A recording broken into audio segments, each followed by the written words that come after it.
প্রথমে এই ছবিগুলো দেখুন। এখন থেকে আপনারা চাইলেও এই ধরনের ছবিকে এরকম কালার গেটিং, এডিটিং করে নিতে পারবেন মাত্র কয়েক সেকেন্ডের মধ্যে। তো এর জন্য আপনাদের একটি অ্যাপসের প্রয়োজন হবে। সেই অ্যাপসটিকে প্লে স্টোর থেকে ডাউনলোড করে নেবেন। সার্চ বার উপর ট্যাপ করে দিবেন। এইখানে সার্চ করে দিবেন গুগল জেমিনি লিখে। তারপর আপনারা গুগল জেমিনি অ্যাপসটিকে ডাউনলোড করে একটি অ্যাকাউন্ট তৈরি করে নিন। অ্যাকাউন্ট তৈরি করার পর আপনারা জাস্ট অ্যাপসটিকে ওপেন করবেন।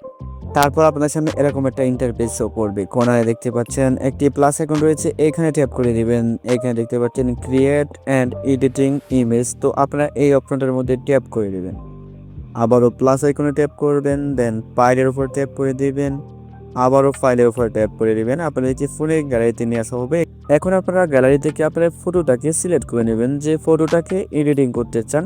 তারপর আপনাদের এই ছবিটাকে কালার এডিটিং করার জন্য একটি প্রম্পটের প্রয়োজন হবে। সেই প্রম্পটটা মূলত আমার টেলিগ্রাম চ্যানেলে পেয়ে যাবেন।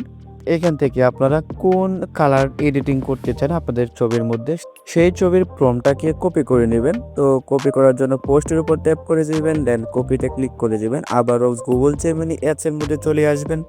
এই বক্সের মধ্যে ট্যাপ করে দিবেন। এইখানে আপনাদের প্রম্পটটাকে পেস্ট করে জাস্ট আপনারা গো বাটনে ট্যাপ করে দিবেন। এইখানে কিছুক্ষণ সময় অপেক্ষা করবেন। দেখতে পারবেন কিছুক্ষণের মধ্যেই আপনাদের ছবিটা কালার এডিটিং করে দিবে।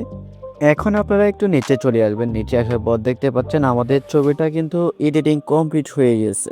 তো দেখতে পাচ্ছেন কি সুন্দর একটা ছবি কালার এডিটিং করে দিয়েছে এআই। তো এখান থেকে এই ছবিটাকে ডাউনলোড করার জন্য উপরে দেখতে পাচ্ছেন ডাউনলোড বাটন রয়েছে, এটার উপর ট্যাপ করে দিবেন। এই ছবিটা ডাউনলোড হয়ে আপনাদের ফোনের গ্যালারিতে চলে যাবে। ভিডিওটি ভালো লাগলে একটি লাইক করে দিন। এরকম ইন্টারেস্টিং ভিডিও পেতে চ্যানেলটাকে সাবস্ক্রাইব করে রাখবেন।